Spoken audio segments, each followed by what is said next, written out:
ষ্টুডিঅ'ত মই ভাগ্যশ্ৰী বেজৰ নাকত এখৰ যি সময়ত প্ৰশাসনে গাঞ্জা ব্যৱসায়ীসকলৰ ওপৰত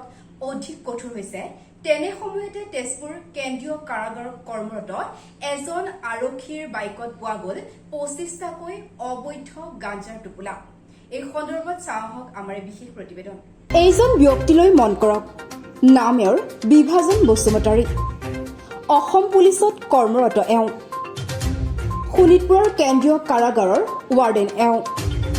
সাংবাদিকে প্ৰশ্ন কৰোঁতে এওঁ ক'লে যে বলবমৰ কাৰণেহে লগৰ কেইজনৰ সৈতে খাবলৈ বুলি আনিছিলে গাঞ্জাখিনি কিন্তু মিছাতে ধৰি আনিলে এওঁক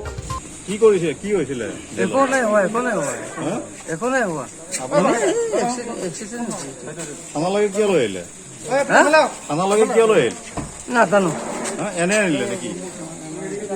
এক্সিডেণ্ট ক'ত হ'ল এই আছে ক'ত এক্সিডেণ্ট ক'ত হ'ল ইহঁতে জানে আপোনাক পুলিচে কিয় আনিলে আপোনাৰ হাতত কি দুখ পালে যে ক'ত পালে অলপ দুখ পাইছে অলপ ক'ত ক'ত কেনেকে পালে কি হ'ল বস্তু কেনেকে একো মানে বাইকত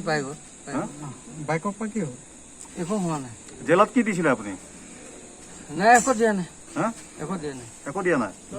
জেলত কিবা দিয়া বুলি শুনিছো নাই নাই নাই নাই নাই নাই এইবোৰ মিছা কথা কোনে মিছা কথা কৈছে নাজানো মিছা কথা কোনে কৈছে মিছা কথা এইবোৰ মিছা কথা বাছ হ'ব দে হ'ব মিছা কথাটো কি কোনো কোনে ক'লে মিছা কথা কোনে ক'লে মিছা কথাটো কি মোক বাছ মানে মই বাইকত এক্সিডেণ্ট হৈ আছে মোক ধৰি আহিছে বাছ একো নাজানো তাৰপিছত কোনে ধৰিলে আমাৰ এই এপিয়ে আপোনাক কি ধৰিলে আপুনি পুলিচত কাম কৰে হয় যে হা দে হ'ব দে হ'ব দে কি কি কি দিছিলে আপুনি জেলত কি দিছিলে জেলৰ একো দিয়া নাই হা জেলৰ একো দিয়া নাই গাঞ্জা দিছিলে অলপমান দেই নাই নাই হা অকমান গাঞ্জা দিছিলে ন নাই নাই নাই গাঞ্জা দিছিলে নেকি নাই দিয়া হা নাই দিয়া নাই দিয়ে আপোনাক কিয় আমাৰ বলবমৰ কাৰণে বলবমৰ কাৰণে দিছিলে অকমান নাই নাই ভিতৰত দিয়া নাই আমি আমাৰ ষ্টকত বলবমৰ কাৰণে আপুনি গাঞ্জা অকমান আনিছিলে অলপ আনিছিলো অলপ আনিছিলে গাঞ্জা আনিছিলে না অলপমান অলপ আনিছিলো বলবমৰ কাৰণে বলবমৰ কাৰণে এইটো শিৱ শিৱৰ কাৰণে আনিছিলে কিমানৰ কাক কাক দিছিলে কাকো দিয়া নাই আমাৰ গ্ৰুপত আমাৰ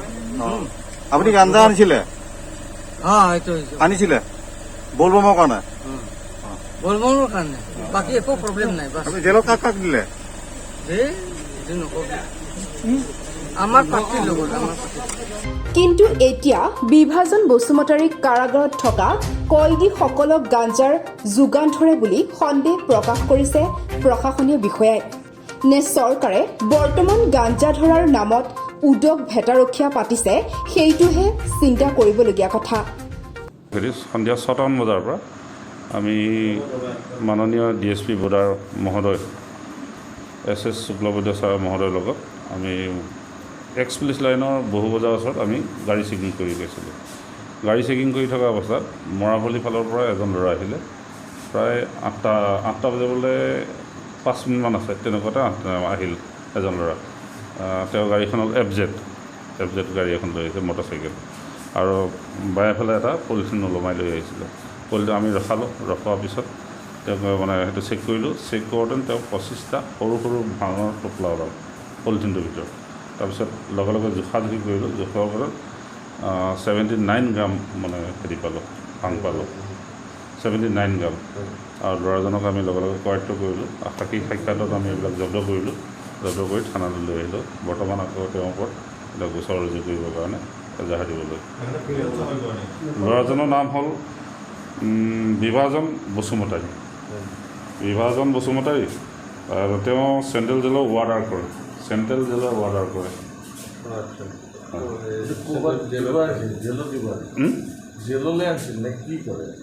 তেওঁ সৰুতে মানে তেওঁ খাবলৈ আনিছে বুলি কৈছে কিন্তু আচলতে তেওঁ খাবলৈ অনা নাই তেওঁ ব্যৱসায়ৰ কাৰণে অনা যেন লাগিছে ইমানখিনি কৈছে জেলৰ কয়দীবিলাকক হয়তো চাপ্লাই দিব পাৰে তেনেকুৱাও হ'ব পাৰে কিন্তু তেওঁ সৰুতে খাবলৈ অনা বুলি আমাৰ আগত কথা কয় bureau' report north east daily